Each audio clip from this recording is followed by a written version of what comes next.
En la Europa del siglo XVI existe una certeza que las generaciones posteriores no podrán más que envidiar.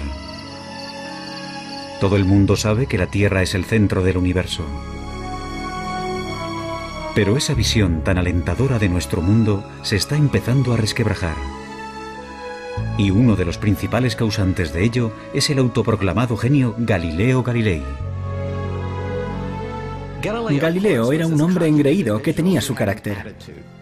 Esa clase de persona que tiene amigos muy íntimos y muchos enemigos. Tenía un ingenio muy agudo, una mente privilegiada, y eso le permitió examinar algunos de los misterios más recónditos del universo. Ese científico ambicioso, demasiado seguro de sí mismo, le dará un vuelco al mundo, aunque pagará un precio muy alto por ello.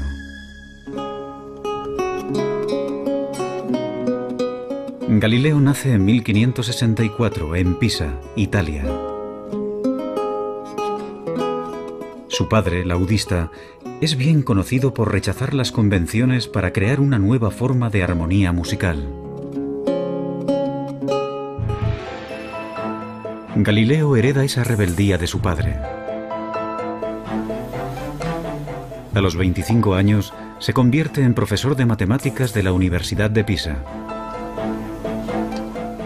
Pero cada vez se muestra más insolente con sus colegas, que todavía instruyen en las teorías científicas del filósofo griego Aristóteles, casi 2000 años después de su muerte.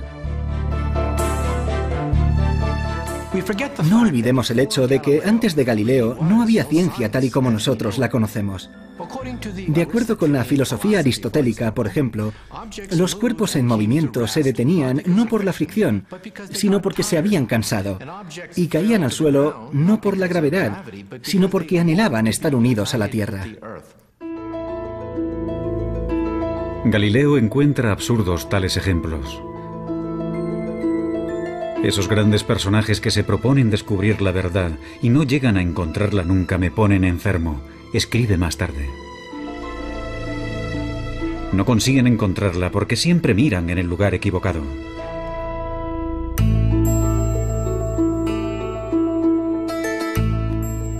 Galileo está a punto de frustrar una creencia milenaria. La intuición le dice que los cuerpos no se mueven por deseos, sino por leyes matemáticas que subyacen al movimiento. Y da un paso más allá que resulta impensable. Intenta descubrirlas por medio de experimentos, algo que poca gente había hecho antes. Comienza estudiando la caída de los cuerpos. A continuación, el físico Stephen Hawking. Galileo afirma que unas observaciones sencillas, como dejar caer unos pesos desde determinadas alturas, demuestran que las cosas no funcionan como habían dicho los antiguos griegos. Mucha gente debía de haberse dado cuenta de ello, pero habían llevado a cabo observaciones imperfectas. Por primera vez en la historia, Galileo empieza a establecer unas leyes básicas del movimiento, tales como el hecho de que la velocidad viene determinada por el tiempo y la aceleración. Una de las genialidades de Galileo consistió en reducir la aceleración de la gravedad. Se fabricó un plano inclinado para dejar caer por él una bola. De esa manera se podía observar claramente cómo un cuerpo coge velocidad a medida que desciende. Así que él introduce el concepto de aceleración. A nosotros nos parece muy obvio y lógico, pero supuso un avance matemático clave, entender el movimiento en esos términos. Por ser el primero en utilizar experimentos, más tarde Albert Einstein lo llamaría el padre de la física moderna. Galileo abrirá el camino que después seguirán Newton y Einstein. La búsqueda de las leyes matemáticas que se esconden tras cualquier movimiento. Pero sus avances son lentos. No se publicarán hasta el final de su vida.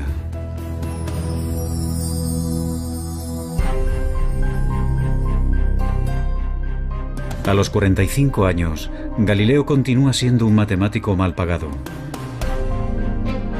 Pero la ambición y la arrogancia le catapultan pronto a la fama y también a su perdición.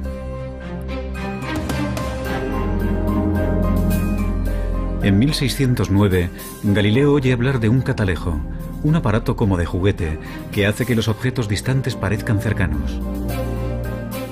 Decidido a sacar provecho del invento, aprende rápido a fabricar lentes. En pocas semanas, llega a Venecia con un telescopio que presenta como su propio invento. Impresiona de tal forma a la marina veneciana que sus superiores le doblan el salario. Galileo no se molestó en decirles que aquel instrumento ya se estaba presentando y vendiendo en muchos otros lugares. De hecho, se llevaron una gran desilusión al descubrir que no era un invento exclusivo de Galileo. Pero, bueno, tampoco se le puede reprochar nada, simplemente fue un buen negociante. Para el librepensador que era Galileo, el telescopio también ofrece la posibilidad de plantear cuestiones que otros no se atreven ni a nombrar. 60 años atrás, el astrónomo Copérnico había propuesto la idea radical de que la Tierra gira alrededor del Sol.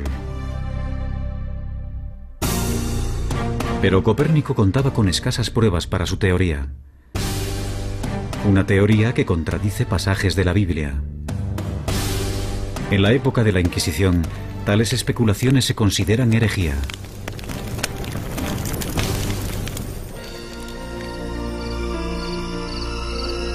No obstante, Galileo no se detiene. Será el primer astrónomo que observará el cielo con un telescopio. Y ve el universo como nunca antes se había visto. Se siente fascinado por el hecho de que el telescopio pueda abrir mundos totalmente nuevos. Realiza dibujos y diagramas con la sensación de que no lo hace lo suficientemente rápido. Noche tras noche, Galileo se afana en su trabajo y realiza un hallazgo asombroso. Descubre 4 lunas orbitando alrededor de Júpiter. La prueba de Galileo de que no todos los cuerpos celestes se encuentran en la órbita de la Tierra sirve de gran apoyo para la teoría de que la propia Tierra podría girar en torno al Sol. Pero contradecir la Biblia es jugar con fuego.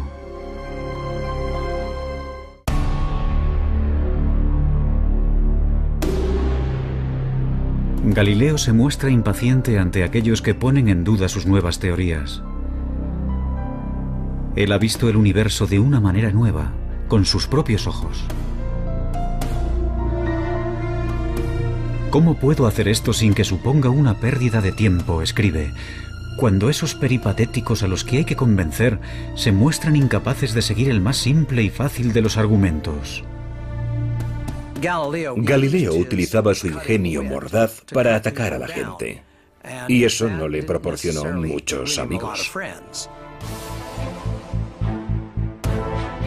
En 1615, a los 51 años, Galileo acude a Roma para exponer su caso. Y puede que ese fuera su mayor error. La Iglesia le ordena dejar de dar lecciones sobre que la Tierra gira alrededor del Sol. Pero Galileo vuelve a tentar a la suerte. 9 años más tarde, solicita que vuelvan a escuchar su caso. Esta vez, el nuevo papa es un íntimo amigo. Y Galileo consigue un permiso para escribir un libro. Siguiendo su costumbre de desdeñar a los oponentes, Galileo escribe un diálogo en el que personajes vagamente disfrazados ofrecen argumentos a favor y en contra de su teoría. En sus libros está muy claro quién es el listo, quién es el que hace el papel de Galileo, mientras que los aristotélicos se presentan como los tontos. En 1633, la Inquisición ordena arrestar a Galileo. La Iglesia le acusa de herejía.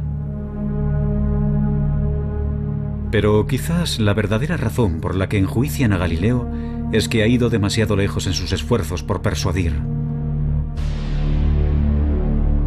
En su diálogo, ha puesto el argumento favorito del Papa en boca de un personaje ridículo.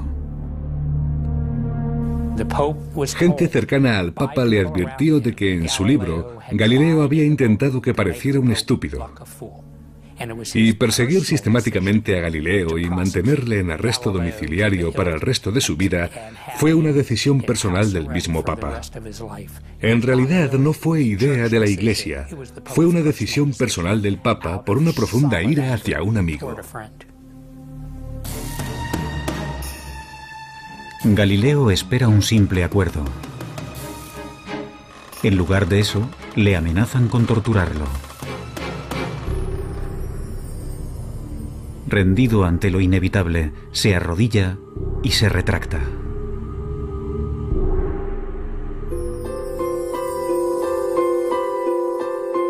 Durante sus últimos 8 años de vida, Galileo vivirá bajo arresto domiciliario. Es un hombre destrozado. Su defensa de que la Tierra gira alrededor del Sol le hará eminentemente famoso. Pero para los científicos que le suceden, su mayor logro es otro.